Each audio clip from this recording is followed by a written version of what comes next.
আগের দিন সন্ধেবেলায় গিয়েছিলাম একটু স্মার্ট বাজারে। এটা আমাদের বাড়ির থেকে হেঁটে মাত্র 5 মিনিট সময় লাগে। তো তেমন কিছু কেনার ছিল না, এমনিই গিয়েছিলাম ঘুরতে। তো গিয়ে অবশ্য অনেক কিছুই কিনে নিয়ে এসেছি।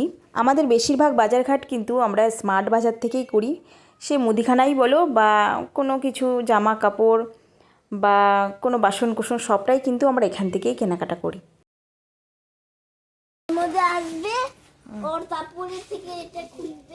এখানে বাজারের তুলনায় একদম সস্তায় কোয়ালিটিফুল কিন্তু জিনিস পাওয়া যায়। এরপর আমরা চলে এসেছি এই ডাব্বার এখানে মানে অনেক ধরনের মশলা রাখা ডাব্বা, চিনি, ডাল এসব রাখা কিন্তু ডাব্বা এখানে আছে। এখান থেকে পছন্দ করে নিয়েছি অবশ্য কয়েকটা। তো এই সব দেখতে দেখতেই অনেকটা টাইম হয়ে গেছে, এবার কিন্তু কাউন্টার বন্ধ হবে, তাই কিন্তু তাড়াতাড়ি আমরা লাইনে দাঁড়িয়ে পড়েছি। এরপর এই যে বিল কাউন্টারে এই যে কথা বলতে বলতে কিন্তু বিল করে নেওয়া হয়ে গেছে। এই যে আমরা বেরিয়ে পড়েছি গেট থেকে। মেয়ে দেখছি আগেই বেরিয়ে পড়েছে, কারণ ওর আর ভালো লাগছে না। ওখান থেকে বেরিয়েই চলে এসেছি ফুচকার দোকানে। এবার কিন্তু আমরা ওই যে ফুচকা খাবো। দেখো আমার মেয়ে কীরকম ফুচকা খাচ্ছে।